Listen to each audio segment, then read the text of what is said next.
Olá, sejam bem-vindas e bem-vindos. Hello, welcome to the second edition of the Conférence Pour Le Brésil. Antes de nós iniciarmos, gostaria de avisar que o painel será transmitido em inglês e disponível no seu canal no YouTube. My name is Maria Julia Guedes Sinés. I am an MA and I hold an MA in Human Rights and Humanitarian Action with Sciences Po. And on behalf of the committee, I'd like to thank you for being here with us. We have a special speech, a keynote speech today that is going to open up the panel on education.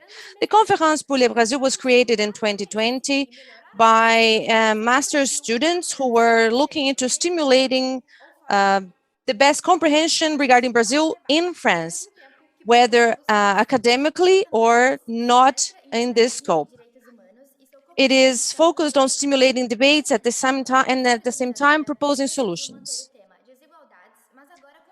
I'm Camila Luz. I'm a I hold a master's degree in journalism and human rights, and I'm the co-president of the Pour Le Brésil. And in this edition, the committee has decided to keep on working with the team of inequalities, but with focus on reconstruction post-COVID.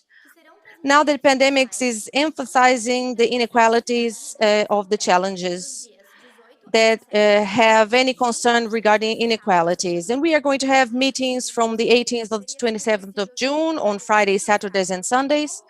And this could not be possible without our partners of the Via Estudiante Sciences Po, of the Political Observatory of Latin American Sciences Po, called OPALC, Educalibras, Trado Points, and of the office that works on advocacy, Tosini Freire.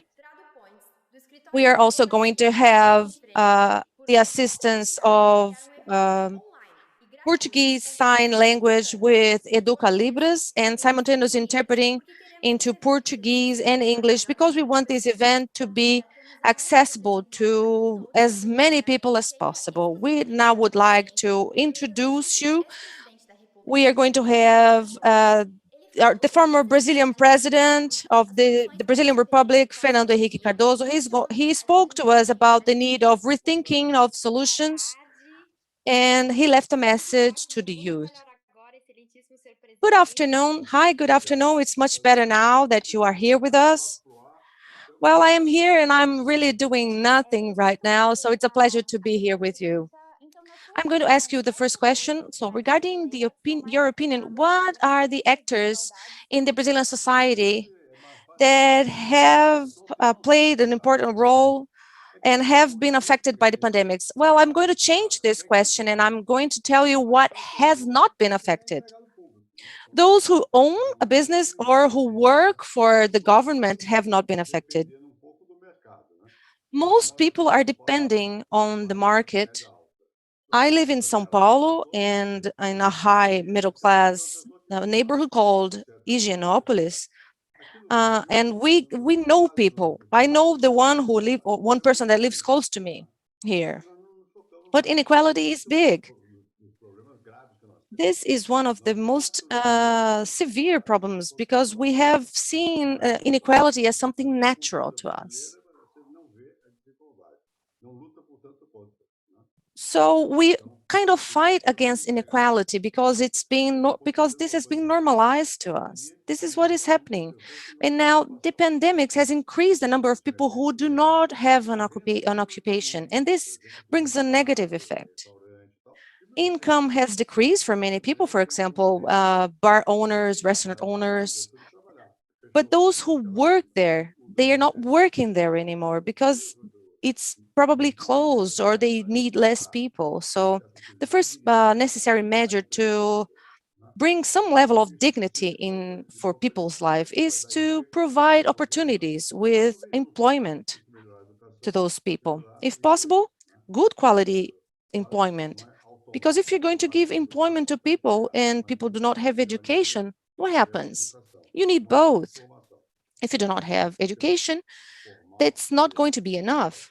We have to improve education and improve the quality of jobs. Of course, it's not automatic if you are educated or have some literacy to be employed, but but in order to get a better job, you need better education or some sort of training. You have to have condition to work. I think that when we finish this awful times we are living, we are going to have we are going to see many people who are not in a good condition.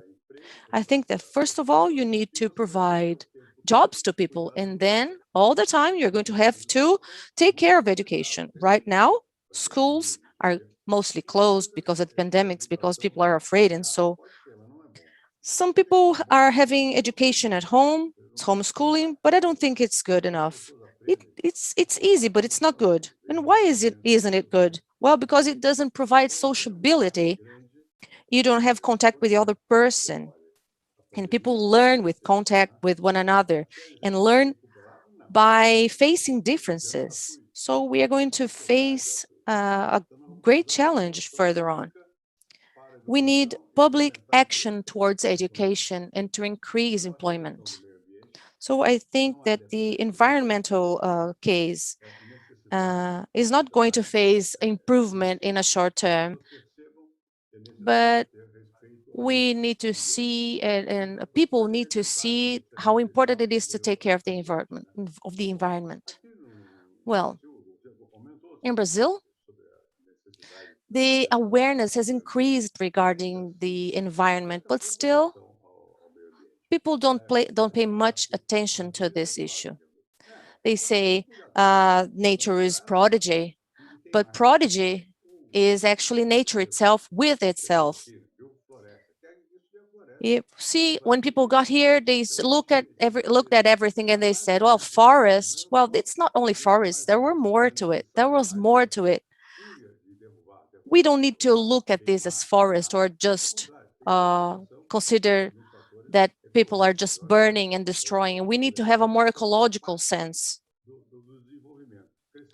And it is part of the development. It's growth is not just economy. You don't have the development, and then you don't change your mind about it. Then everything's going to be bad. Brazil has a long tradition with vaccine, and we sometimes forget it. We are forgetting it right now. But we have tradition with the vaccine. And why? Well, because earlier we had the yellow fever situation in Brazil, and we had so many other problems that were in Brazil. We learned to use the vaccine. Now we see some difficulty, well, a lot of it, and many people think that they shouldn't get vaccinated at all. And regarding the pandemics that's out there, there's no specific medication for the coronavirus. So there is nothing better than taking care of yourself and not acquiring or getting the coronavirus. And how come? Why can't you just have it? Well, people who are old like me, well, I am afraid because you get it through the air. I vaccinated myself twice. Everyone needs to take a shot of vaccine. And this is a problem of public health. In order for it to work with the whole population, all newspapers, everyone is talking about it, about the vaccination cities are trying to vaccinate everyone, and I think this is going to bring a lot of positive effects. But we need in practice that people take the vaccine, and they need to understand we don't have other defense other than the vaccine itself. And even if we don't have the pandemics, we you need to take a vaccine. I think that's something that's very important. And there are many negative effects if you do not take the vaccine. And they are much worse than the eventual effects of taking a vaccine. I've taken it once. I haven't felt anything. I haven't had side effects. Some people have, of course, but I haven't felt bad. And I think that you feel bad because you start thinking about it and you start getting worried about it. But of course, it's better to vaccinate than anything else. Well, Butantan, as well as Osvaldo Cruz, they both produced the vaccine, and now we are importing the base liquid to produce the vaccine from China, because it's hard to find the raw material to create the vaccine. But we are now producing it here, I guess, and it is important. You bring the country the autonomy regarding the resources to produce the vaccine so that we can vaccinate massively. I don't know how it is in Europe. I've lived there for a while, and sometimes I go there, I go to Europe, but we have a better vaccination habit that they do.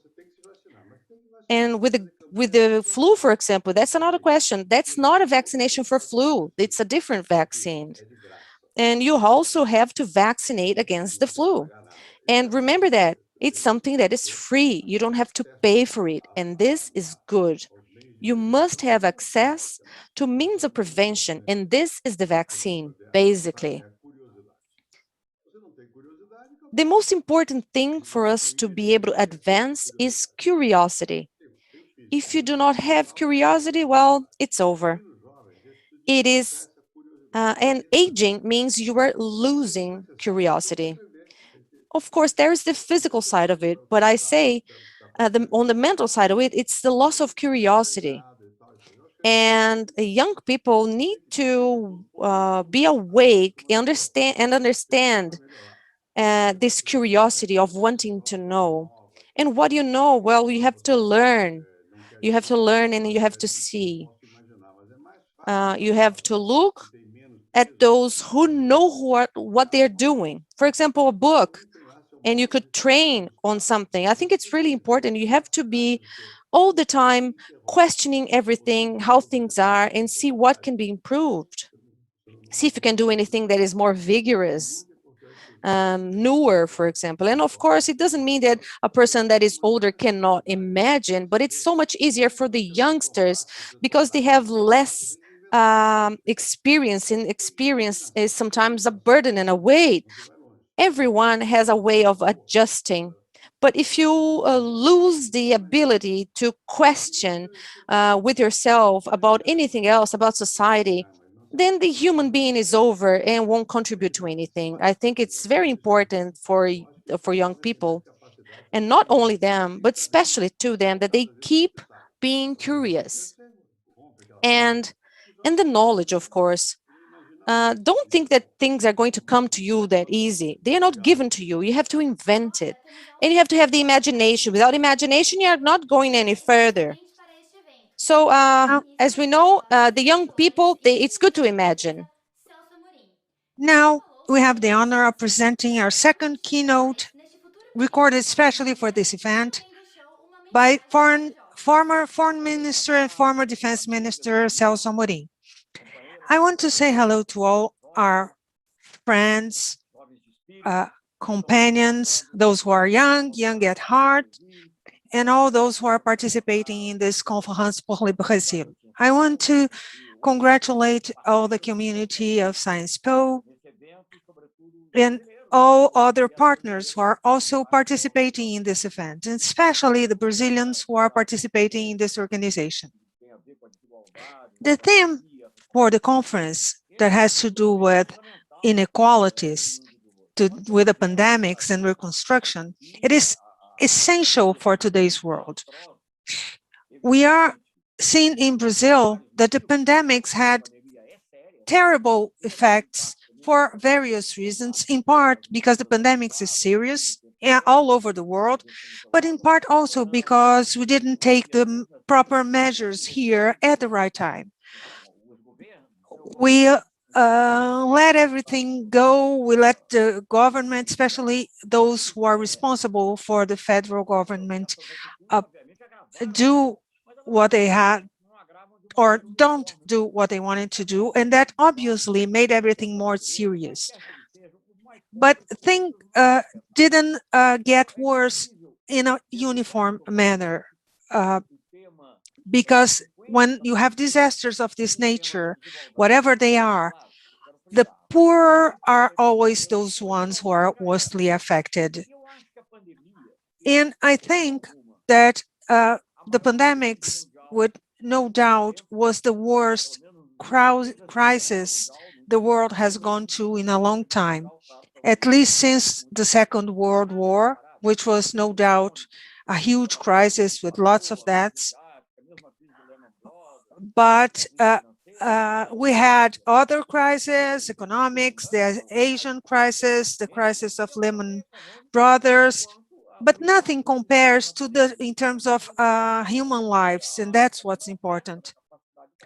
But also it has to do with the economy, the impact of the pandemics that did not affect only the demand, but also the offer, the capacity of people to work, to get together. So it will certainly have profound implications in lifestyles regarding the society. Our society is very consuming, focused on profit. And the pandemic came as a special, terrible, like an umbrella over everything. And the way the neoliberalism that has been a crisis even before, it's the way the capitalism has taken shape in the last few times, has created a crisis that we see all over the world, and the pandemics worsened all that, of course, because of the sanitary consequences. But the world that is coming out of this crisis is different from the one that came in, at least on the way it saw itself. We'll no longer have an hegemonic power. We'll have different powers with different focuses, with different values, and Brazil will have to face this in a very serious manner. I think the most important thing for Brazil to do is to regain the respect for science, for culture, for education, because these are the fields of human activity that allow us to face problems like the pandemics. And we have a problem in the way society is organized, a problem where with the values we are favoring, the way the human beings are relating to each other and how they are relating to the environment. And in Brazil, especially, it's a country that, at least since the democratization process, had been improving and went into a very serious crisis that is not only economical, political, but it's a profound crisis with values. In the first time in my life, I'm observing the culture of hate, the culture of fear. Maybe some people did things I didn't agree with, or we might have done as a government things other people didn't agree with, but at least we never questioned the possibility of trying to have a more solidary country. At least that was the thesis. How to get there was something else. But today, no, you see a separation. You see almost a culture of death, a serious crisis. So the first thing to do to rebuild Brazil is to regain normality. Normality in today's world means, even for the reasons I have already mentioned, like the liberalism crisis and other aspects, we need a Brazil that is more solid, with more solidarity, more equality. equal in terms of gender, race, social classes. See, we have an Afro-descendant country that makes up 52% of the population, and their participation in power is minimum. The participation of women is also limited, and the same with all minorities. How can we be a proper nation if when we have a situation as serious as the one we have, we don't pay attention to our most needed people? It's like what they did in wars in the past when they sent the Black people to die first. We have to pay attention to the poor, the homeless, the older people, which before the vaccination were the ones who suffered most in the pandemics. And we need to change that. We need that with different values. And I think we need to have a broad vision, a broad democratic front to give Brazil back to itself. We have to have a country we recognize and are proud of recognizing today. We have the previous governments of which I participated did not eliminate all the problems, but at least we have a perspective of advancement. We tried to look at social justice and in all areas, and this is what we have to bring back to the country. And it's important for young people to participate, because we're not the ones who are going to do that. I'm almost 80-year-olds. I'm not the one who are going to make the change, but I want to be able to see this change happening. I might even help giving some opinion here or there, not as an advice, but to say, look, this didn't work, this did. Because so Brazil can come back to be active in the world. As I said, Brazil that's coming out, the world that's coming out of the pandemics is not the one that went in terms of values, solidarity, of the whole role of the state and the society. We'll need deep reforms. Pandemics and inequality are in the center of your theme, but I would add to participate in this triad of reasons to be talked about climate change, because pandemics has shown that inequalities hurt the poor the most, but it also hurts the stronger ones in some point. So we need a world that is more solidary, at least in terms of, even in terms of interests. For many reasons that we have talked about and we'll still talk about in the future. We need to advance, we need to see how the world relates, talk about intellectual property, and in summary, put life first and profit afterwards. Of course, profit is a motivation in economy, but it can't come before life. In global terms, Brazil, since I worked with foreign relations for a long time, and Brazil has always been a country that has participated positively in all areas: environment, climate change, inequalities, even with other reasons, racism, gender. But it was a country that helped solve problems. We were always called to solve problems, to help. And once I even asked, why Brazil? Because Brazil is the only country in which the United States and some other countries trust. And this is the country we want back, that a country that helps development, helps society.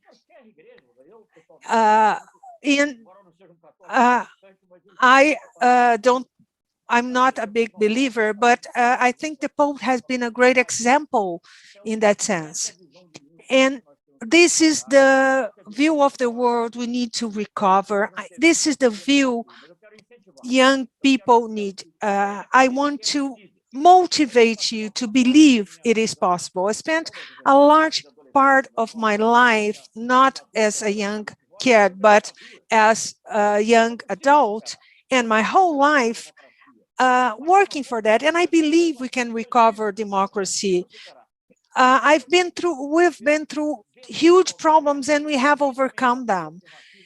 And we have many alternatives to overcome inequalities that have been used in the past and had important impact in the country. So a better Brazil is possible, and to build that, we need you guys, you young people, to do that, to help. It is our duty as old people to help and not come in the way. Before Before we we start the start panel today's today, we'd panel, we like to would like to invite take you. the opportunity to invite you to participate also in our next meeting tomorrow, Saturday, June 19 at 11 o'clock Brasilia time, where we will debate human rights and overcoming inequalities. Today, Conférence Pour Le Brésil will promote a debate on the main challenges in terms of universal quality education. The panel will be presented by Odair Ribeiro, a professor in the public schools and member of research teams on educational improvement, with the participation of Arielle Franco, who is an educator and the director of the Marielle Franco Institute, Fernanda Castro, a researcher and member of the group Colabora Educação, and Macaé Evaristo, who is a professor and city representative. We wish you all an excellent debate.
Good afternoon and good evening to everyone.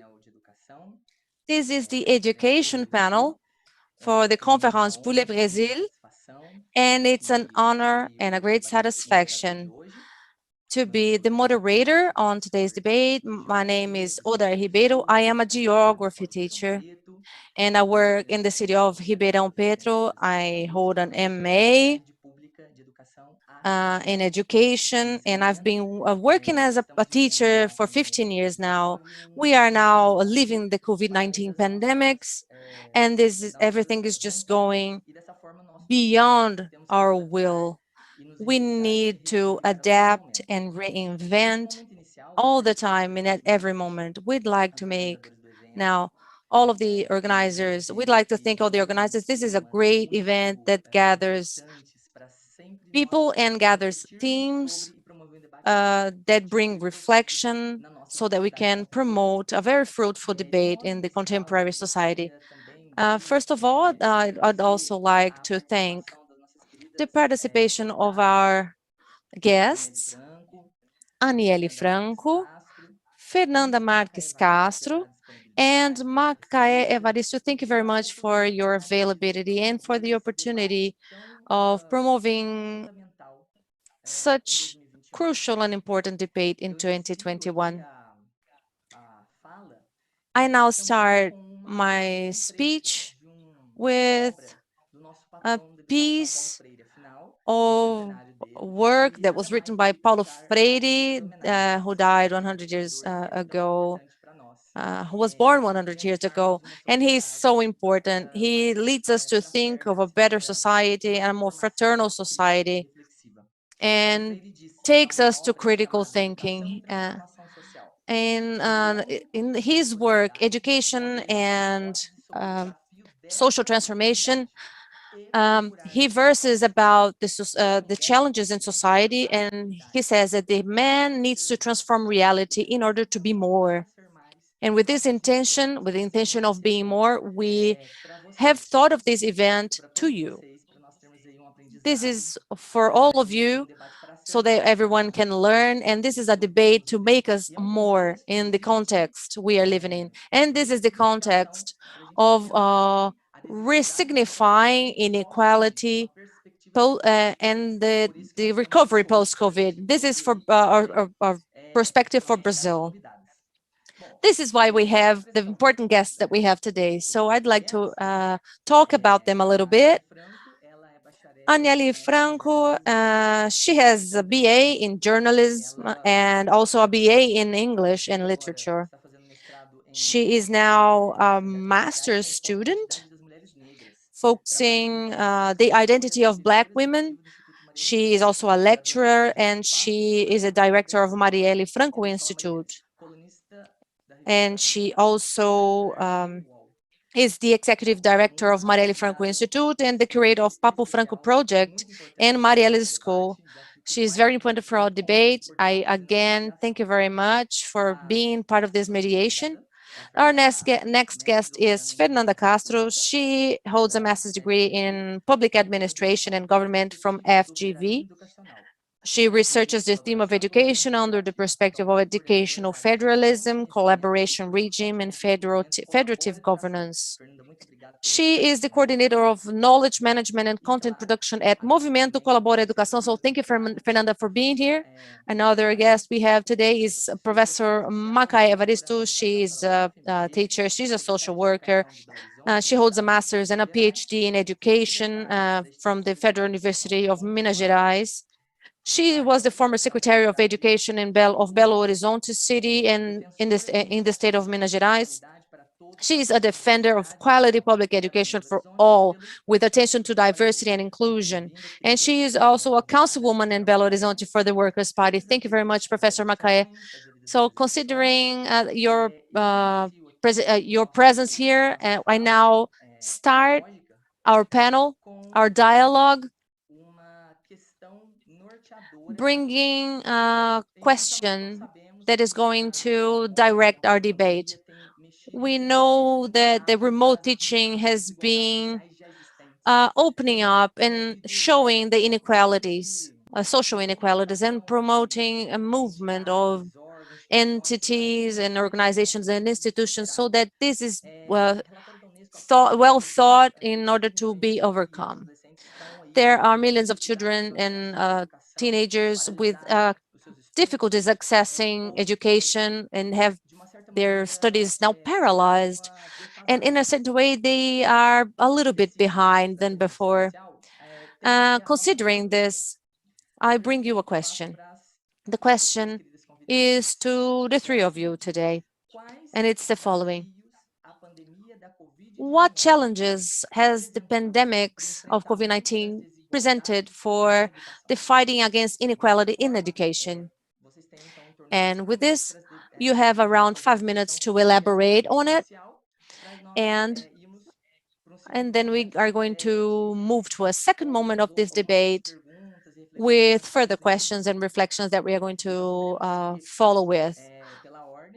Now, in this order, please, Aneli, you start. Or you can talk now. Thank you. Okay, I can start. Hi, everyone. Good afternoon. It is a pleasure to be here. Dear Macaé, good to see you here. Hi, Fê. Good to see you too. And I thank you very much for the invitation from this organization. I believe it's not easy to fill this chair, to be here. And being a teacher or being involved in educational institutions is not easy. It happened to me before in the United States, so I know.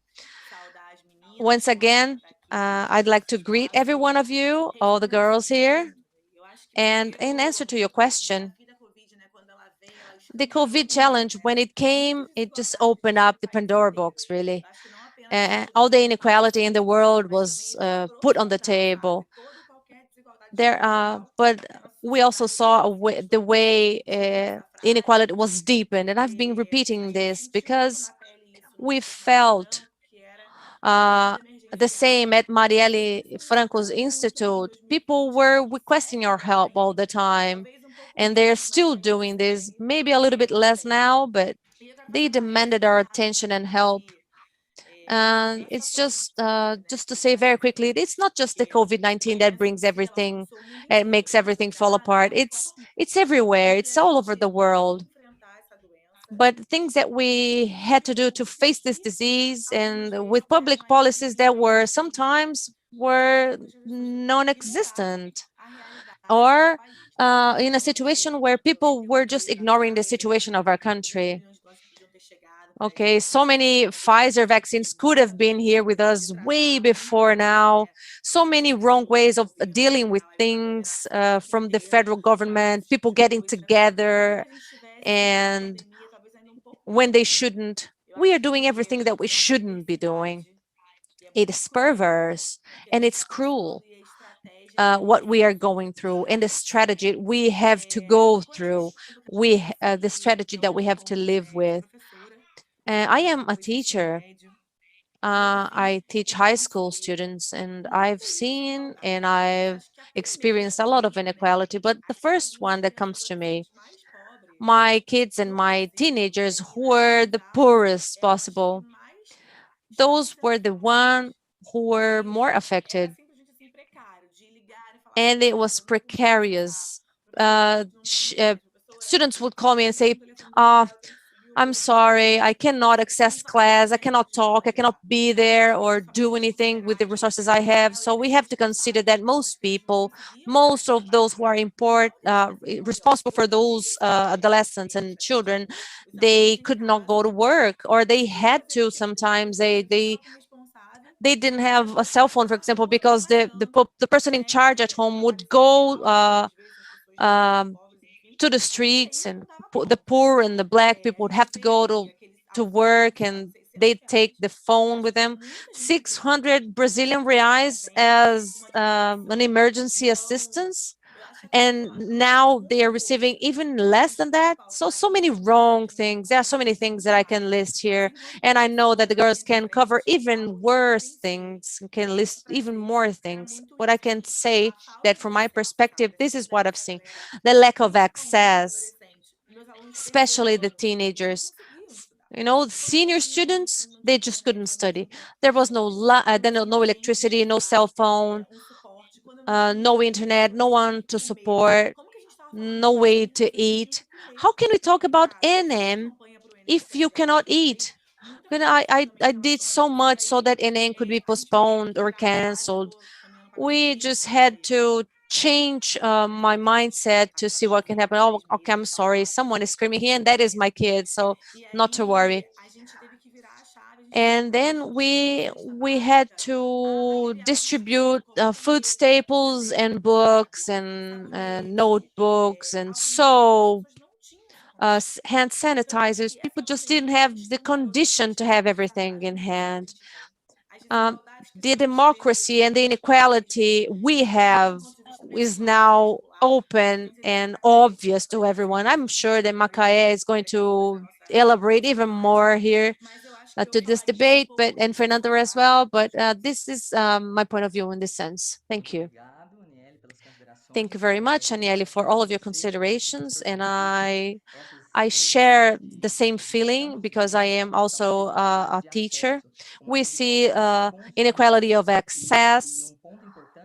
And one important thing that I have to emphasize, Milton Santos has written a book called The Space of the Citizen. We are fragmented and motive-faced, and he mentions on how to bring full citizenship, and it encompasses the decreasing of inequalities. Now we are going to invite Fernanda Castro to talk. Please, Fernanda, you may speak. Thank you very much. Thank you very much for the invitation. It's a pleasure to be here with you, with Aniele and with Professor Macaé. They are very inspiring women for our Brazil. What Aniele has brought is already very evident, and it shows what is happening in the education in our country. Inequalities that are even larger than they were before. Before everything else, in Brazil, we need to consider, and I say that from my point of view, more my perspective, we see a difficulty in interfederative relationships. We already have a natural challenge of involving the smaller federations into the debate and into the action. And with education, with ups and downs, it was a priority of our nation before, but now it is hard to see education fighting to be in the evidence, fighting with other agendas. And we have to emphasize how lack of education can be a problem in the future.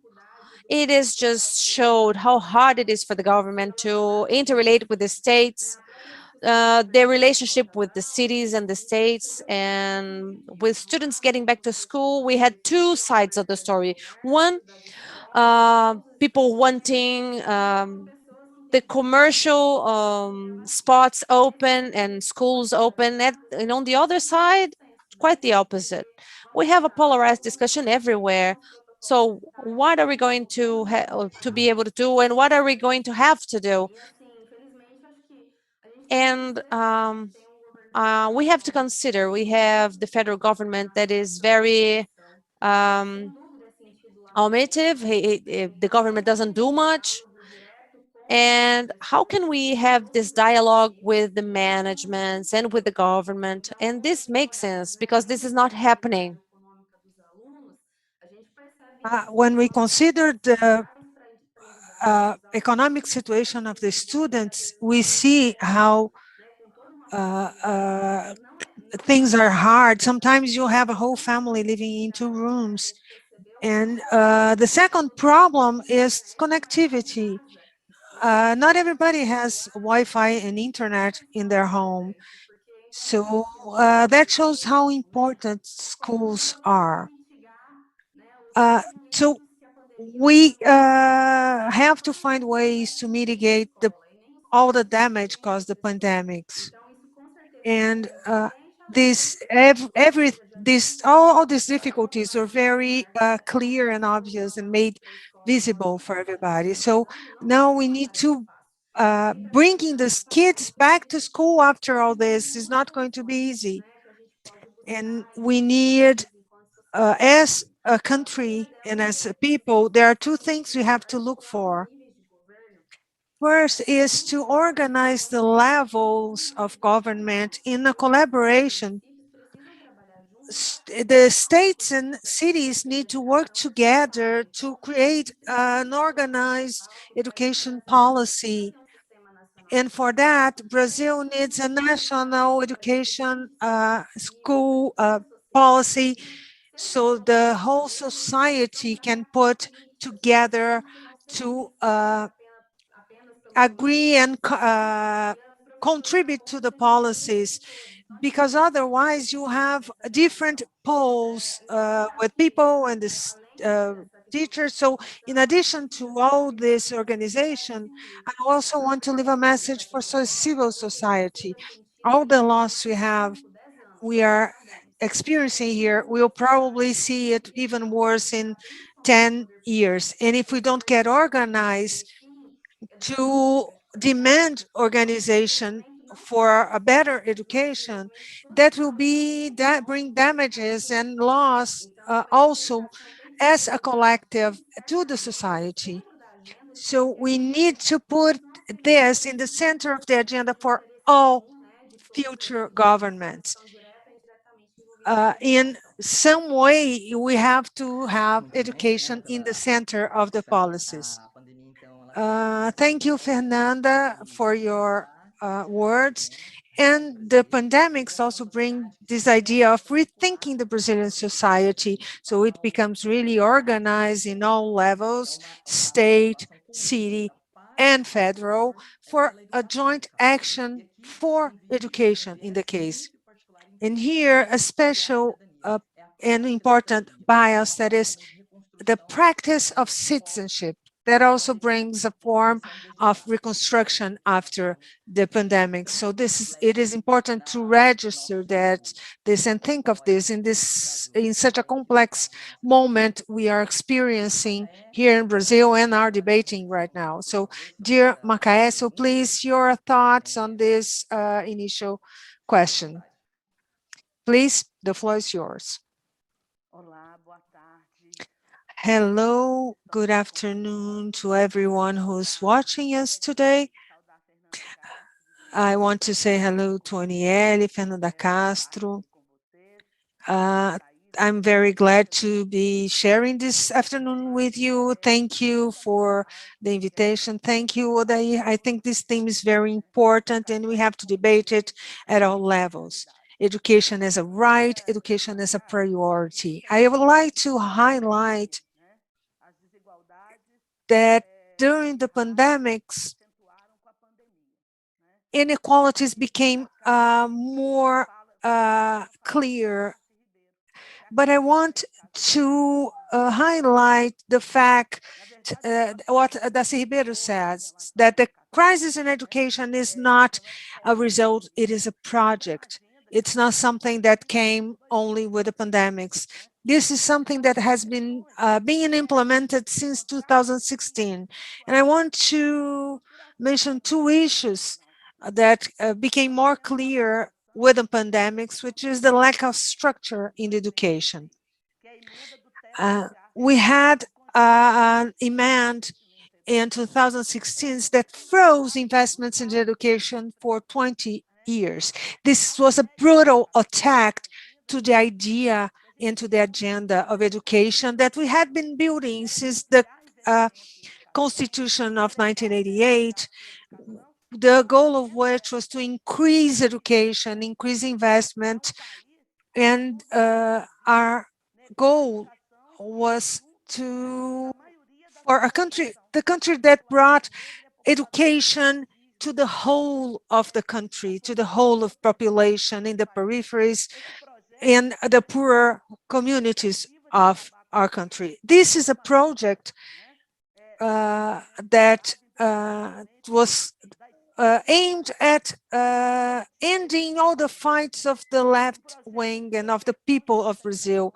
It's a project of repression, of censoring school curriculums, of going fighting against the universities. And this has been used, education has been, and the pandemic has been used as an alibi to try to naturalize a project that has been being implemented since 2016, which is a genocide project, a project that is aims at killing people, ending populations, and Indian native Indian population, women. We have been left to fend for ourselves. We have a government that has been on purpose using the pandemics as an justification to leave the population to fend for themselves with the minimum possible conditions. So we have to change the path of this country. And doing that in terms of education means taking back the building of policies as previously defined in the National Plan for Education. The need to increase resources to focus on first year for children, promote digital inclusion, to take that to the kids in the peripheries of the cities. In the innermost cities or regions of Brazil, they don't have structure. There is a project being voted to bring that, and they try to veto this project. And this is something we have to fight there. We can no longer be stand and watch that. So that's why I think this agenda of Conférence Pour Le Brésil is so important, to bring education to the center of a citizen project for Brazil, incorporating this as basic values for the country. I want to go back to what my Jesus used to say, that when she was born in the state of Minas Gerais, being very poor and Black, there were no schools. What they had was tools to work. What they want to bring back to Brazil is a project to control the Black population, the poorer population. They are trying to dismantle education. And today we celebrate 43 years of the unified Black movement. And we want to say that we who fight for that, women and all LGBTQA plus women, all of us are fighting for the right our families have to education, because they see education as a strategy to reduce our rights. Thank you very much, Macaé, for a brilliant speech. And I want to highlight here something that we need to think not only about the urban and peripheral population. We have to think of the indigenous population, the population that live in the rural areas, those who are in prison, those who are work in agriculture. The entire population has to be contemplated in all its diversity and richness. We are a continental country, and it's important to highlight the importance of thinking about our reality in a critical manner, not being led by the words of the oppressor. We have to have a collective conscience. And how do we build that? It's together with a dialogue. Now we are going to another round of questions specific to each one of us, of you. So I'm going to start with Aniele with a question that comes from a teacher to another teacher. Aniele, what is the profile the Brazilian teachers have to face the inequality, social inequality challenges during and after the pandemics?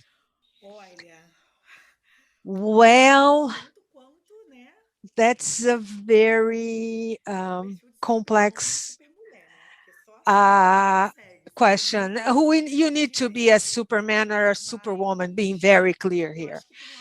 So, but I think there is something, Macaé, Fernanda, there's something very important that I tried to do when I had a conflict with other colleagues. The first thing you have to have is empathy. Unfortunately, we still have a lot of teachers, not all of them, thank God it's not the majority, but we have teachers that act as if we had a homogeneous class of students, and we don't have. We can't look at the group of students in our class and think that everybody there have the same conditions. So the first thing we have to develop as teachers is empathy towards our students. And most of us do have. But in many schools in the beginning of the pandemics, there were some teachers in training that thought that, that those who were not being able to follow the classes should fail in class. We're talking about kids, we're talking about teenagers, people whose parents leave to work at 5 in the morning and come back in the evening, had to fend for themselves. So what we see is that they have a project and they have implemented that.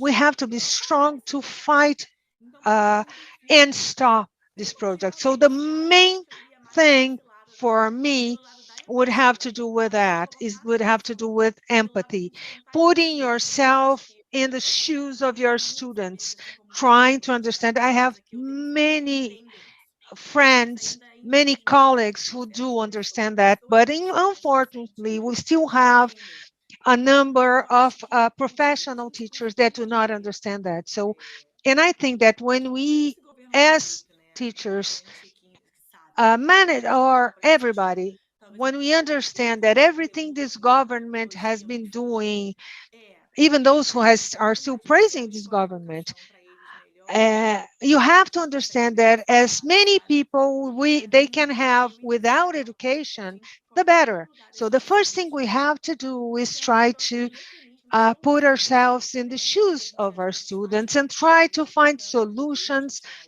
and find ways to provide access to education to everybody. I think that would be my answer. Thank you very much, Aniele. I do agree with you in the sense that the class of teachers, many times for the lack of a dialogue has not, some of us have still not understood, have not understood how remote teaching works. This also has to do with being at school.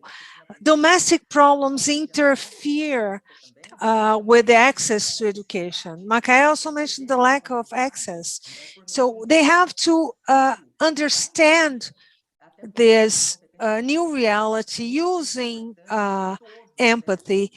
Social emotional competence is very important. This is something everybody, professors, students, professionals as a whole, everybody has to pay attention to and work rigorous, hard on their empathy. We still have several problems in mental health, and in the center of that, we have a student who is receiving, needing our help more and more for his education. And we have to think of something very important. A school is a very privileged space, maybe the only space this student will have the opportunity to develop, to have conversations, as and to develop as a human being. And many teachers don't think of that because they don't use their empathy. Fernanda, a question for you. How can we think the relationship? I apologize, I'll rephrase. How can we have articulated and cohesive politics to increase quality of Brazilian education? If you can give us or point us the direction. Sure, Lucas. I think there are three things. For articulated policies, especially those educational policies that have worked, they need more political commitment. When we think of Brazil, so huge, so big, it's just so hard to create proper policies that touch these points. And we need to articulate. And it's not only between those who do have the pen in their hands, but also the third sector and other social players. And it's important to understand that these articulated policies, as they can observe the particularities of each Brazilian territory, and this has to be considered when decisions are made, understanding that we have more commitment and more accessibility, and I think it's very important to understand that successful policies, they show that when we see this state government and the federal government all involved, we see that it leads to the policy to be sustainable in the long term. Whether you change governments or not, everything is going fine. For the development of education at that area, it is important. And I think one example for us to bring is the state of Ceará. I think you've already heard of it, but there they have a pact that involves cities and all the other players and the state government, universities and teachers. They have all seen the need to create a collaborative policy. This is to fight illiteracy. And I think we cannot think of isolated actions in the world, in the country. We need to see that if it worked in Ceará, how can we bring the same experience to us? And it concerns the Brazilian national educational system. We need to find a way to disseminate all of these best practices of collaboration and collaborative policies that have actually worked. We need to institutionalize this dialogue. We need to involve the civil society towards better education. I think it is important to think the public policy as a collective pact. It's not something, a governmental act. We need a civil society. And considering everyone, let's see how important it is to involve society into this theme. Thank you. Well, it was an excellent speech, Fernanda. A joint articulation towards a pact to promote education of quality with social commitment. That's excellent. Now, dear Professor Macaé, a question to you, of course. It also involves teachers and professors. How can professors, teachers, and the network of education, how can we fight this inequality after the pandemics then? First of all, I think it is important to emphasize that in adversity, and for with the diversity that we have in Brazil, we also have a lot of initiatives that are articulated by the managers uh, and professors and some governments that can inspire us, and working with them and thinking of an integrated education and articulated with a lot of educational initiatives, articulating and involving schools and social assistance references, health centers and community centers. We have a number of Brazilians that have advanced with the implementation of actions like this, creating committees, for example, creating an agenda in the community in order to articulate these initiatives. Because sometimes in a neighborhood or a suburb, you already have some school units that are starting and they are receiving collaboration and collaborating as well. So the community involvement is important. I believe in collective work and the strength of this work and the building of this collective agenda that comes from articulation and respect and involving the different territories that we have in Brazil. Paulo Freire has inspired us. You've mentioned his name. He believes in this the circles of culture, and we need to get back to the circles of culture. The pandemics is showing us serious things. For example, we have a number of students that, for the first time in the last years, we have a number of students of 6, 7 years old that are not literate yet. We are going to need a great national mobilization to have this move forward in order to rebuild and have a project of rebuilding education, articulating the different institutions towards an educational integrated agenda. From the very early age and the education of young and adults, we need to integrate everything and articulate educational territories, the increasing of school activity. It is important to understand how we are going to train these teachers to perform in this environment. And we think that we need to, or I think we need to recognize these professionals, because this government is really tampering with all of this. And we need to respect and really believe in the universities, because they develop a very important role in this activity of creating professors, teachers. So what I say to workers and students and families: organize yourselves, create your own forums, create your own committees, create your groups, organize yourselves in in unions.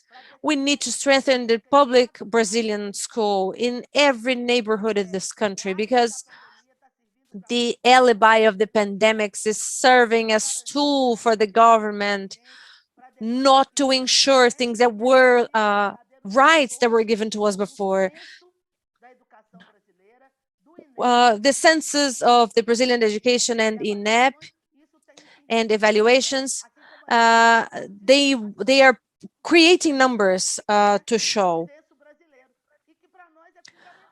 But in the Brazilian census, in the indicators are going to help them normalize the what the actions that the government is implementing and or neglecting. We need to move ourselves. We need to be in action. We need to do something.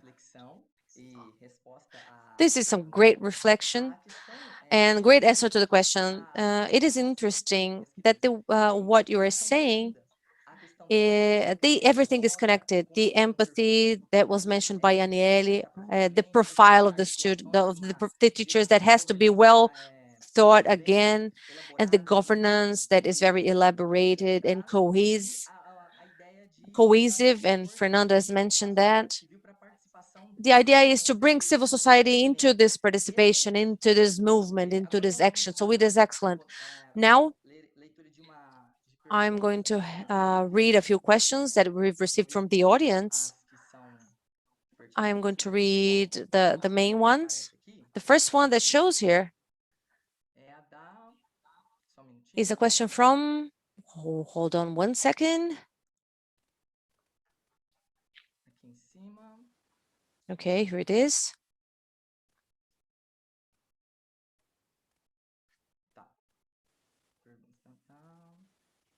Okay, let me see. It's a question to me. Okay. As Fernanda said, education is a collective construction. Don't you think the professors are also learning?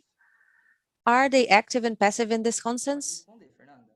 You can have the floor now, Fernanda. Não, acho que todos são ativos Oh, de alguma I forma, think porque everyone is a active in a educação, way. ela é como se I fosse believe uma education is just pessoa like a cada human órgão ali tem body. a sua We need to think of contribuição, every organ, né, e a their sua função. contribution for the whole Principalmente thing quando and a their gente fala de function. professores, eu acho And when que we a talk gente tem about muito teachers, I muito a think pensar, né? Brazil Eu acho que falta has a lot to é, advance with. principalmente, desculpa, a Aniele mencionou I'm a sorry, I've questão das mentioned your categorias, sister's name, eu acho que é Marielle, but fundamental, mas eu acho que mais do que isso, Aniele os has professores mentioned precisam this sim before. Our ter teachers indicações need que deem to be condições assisted with de policies that bring necessárias them para a into a condition formação of de professores actually dessa teaching. categoria. Infelizmente, So muitos many não of contam them com aparelhos uh, didn't even have adequados the para resources to poder teach. lecionar.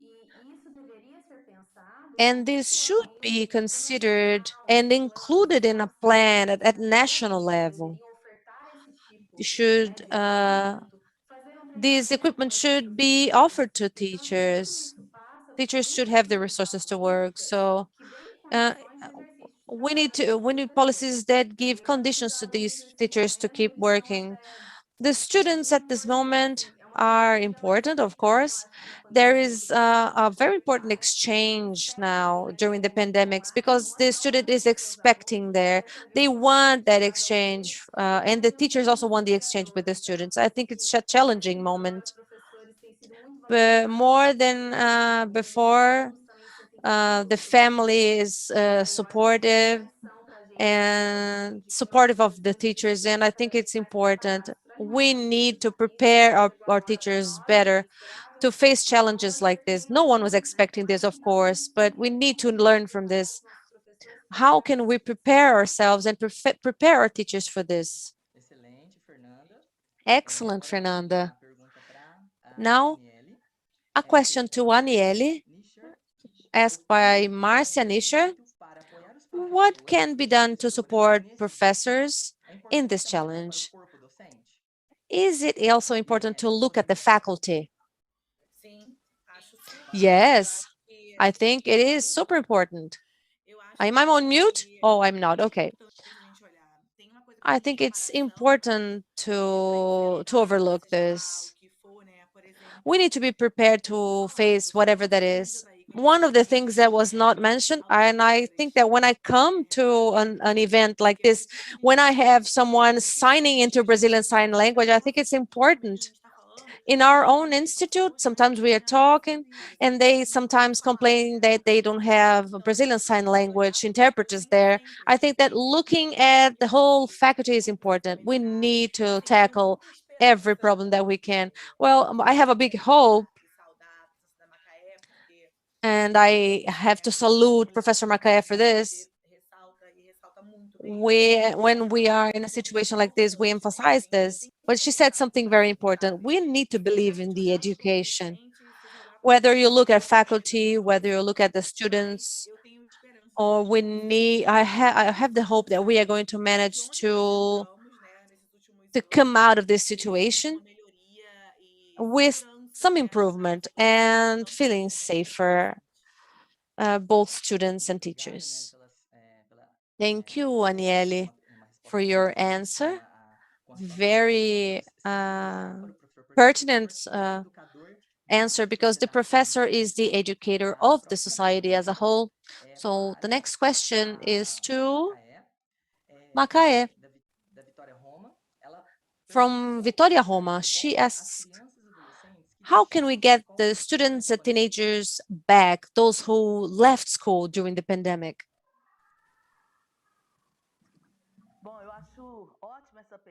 Well, I think this is an excellent question, considering everything that we have gone through in the country. I worked in continuous education secretariat in the government, and I coordinated that along with the Ministry of Social Development, and we monitored the frequency of the students in class, and the families would receive some incentive for that. So was intersectional policy involving the Ministry of Health, the Ministry of Education, the Ministry of the Development, involving all areas in all states. So every month we had an agenda. I said that we had a silent revolution in the country, involving teachers, employees, who got organized to monitor the presence of students in schools.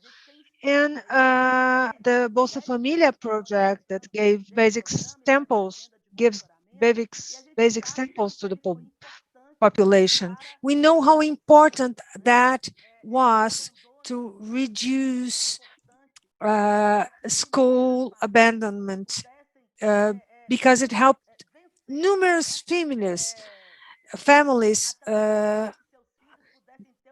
get their kids to school and keep them with school without falling out of the system. We have a history of school evasion.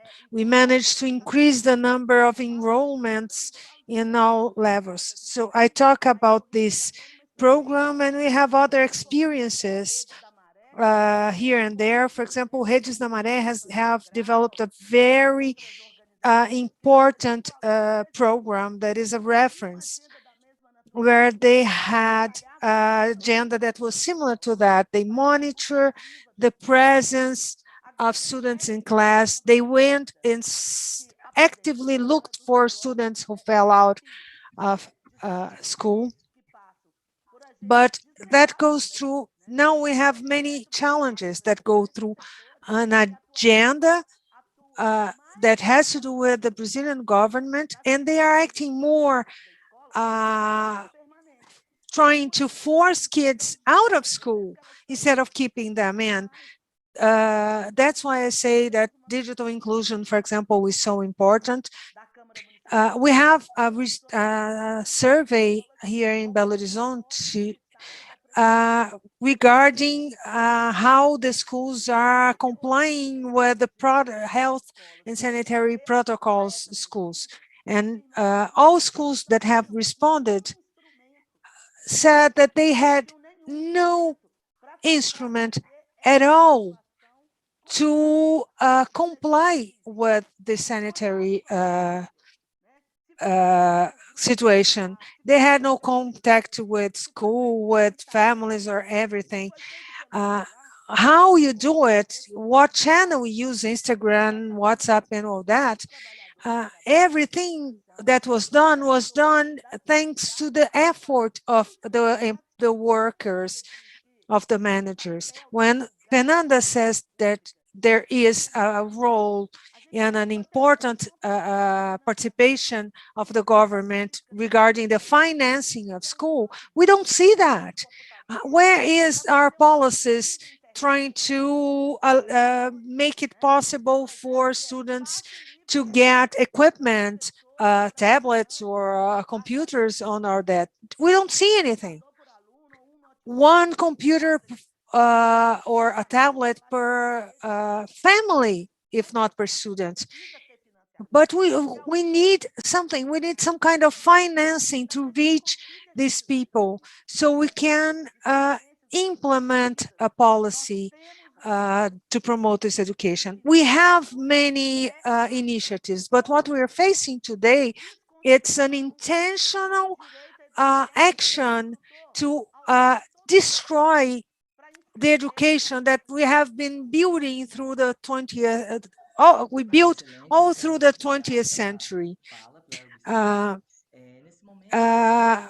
thank you very much for what you said. And now we're going to go to our final considerations in this education panel. So I would ask each one of you to make your final considerations for 1 minute. And for that, we have one suggestion, a message for the future, and maybe some material, a book, a documentary, a movie that marked you and that you could name and indicate for us to read. So if you could start, Aniele, with your final considerations. Okay, I would like to say that I do have a lot of hope with the vaccine. I have hope for our health workers, for education, for women and all the minority populations of the country. I want to believe that they will not be able to destroy everything that was built. I do hope we manage to reduce all the damage that was made. I really want to thank all of you, especially Macaé. We have had many opportunities to interact, and you are an example to all of us, as my sister was, fighting for the right to see things and to get there. Thank you, Fernanda, for being in this panel with us. And I want to say something that I always tell my students. Our knowledge is ours. Once you get it, no one will ever take it from you. For the more knowledge you have, the more it will help you get where you have to go. I'm going to recommend a book. It's a book that is just coming out. It will be launched on Monday. I have been one of the organizers with Camila Lourenço, focused on the political organization of Brazilian women with many important names, including that of my sister and many others, confirming the protagonism of Black women as coming as a storm to change the way things are done, celebrating our daily work, even including our losses and everything. So I invite you to watch the live for the launching of the book and tell you that the book is fantastic. Since I was one of the creators, I am very proud of it. It brings a phrase that marks that says Jurema Benedito was 10 years, Benedito Marielli 10 more years, and I don't know if I'm going to be here for 10 more years. And we cannot expect 10 years to start. So it's a little bit of this. I want to leave this indication here, and thank you very much for having me and for being for having you with me here. Fernanda, your considerations? First, I want to thank you for the invitation, for being here with Macaé and Aniele in this panel. what I want to talk about is what I've been experiencing with all my work the last is that the pandemic brought some urgent issues uh, in education. We have observed many contributions, alternative solutions, uh, but we have to work on consolidating public policies to help students, to help the teachers. So we need to call attention to what's important, help organize these agendas, not only in education, but involving the entire society. Now is the time to do that. If we don't save education now, damages in the future can be even worse. So I want to leave this message thanking you. And I remember a documentary I watched from the Unibanco Institute, and it's very inspiring because it focuses on some high school students who don't have access to education, or so it's very important to understand how education is working even where you don't have access and where inequality is high. So this is the message I wanted to give you. And thank you very much. Thank you, Fernanda. Macaé? First of all, I want to say that hope is what helps us to deal with it, and meeting the power of people like Aniele. This is what powers me. I want to say hello to you, send a big hug to your mother. So a big hug to all of you. You are an inspiration for us to keep on fighting this fight. Fernanda, I was going to mention this. This is a very important documented. It's in a free platform in Videocamp, but I want to recommend another video called Território do Brincar, the place for playing. And it talks about the differences between the different childhood experiences of the different populations and how playing is so essential. This is also something we have to look at carefully during the pandemics, looking at how our childhood years are in many ways closed and limited, and the territory for playing calls us to look at that. I just remember the movement organized with many others, debating the childhood years. And the idea is to fight for public spaces for children, going beyond school so they can play. How do we think of that? How can we think of a place for ourselves that is not between four walls? During the pandemics, we are closed. And when you look at inequalities in our territory, how many different childhoods we see, how many of them the children don't have not only a computer, but they don't have a space where they can play and have do their activities, both in school and for school. So we have to rethink our territories, of the environment, and we have a lot we can debate. So I want to indicate this video, and I want to tell teachers to read poetry. In hard times, poetry and literature have the ability to calm our hearts. And I want to conclude with Paulo Freire. He said that he was an intellectual, was not afraid to love people and love the world. Because he loved people and loved the world, he fought for social justice to prevail over charity. This is what we need. We need social justice. We don't want crumbs that fall from the banquet given by the rich people. We don't want that. We want to be treated with dignity. We want public policies. Excellent, Macaé. I want to really thank the organizing team, Maria Julia, Camila, and everybody who have been here with us watching. I see some of my students. Thank you. I'm very happy for seeing you here. And I'm very happy to have been able to talk to such wonderful women who make a difference on the daily life of our cities. This is undescribable. I also want to close here with this book by Paulo Freire, very well known. I'm reading it again, and every time you read, it brings a new, deeper understanding. So thank you all very much. Thank all of you who are watching and listening to us.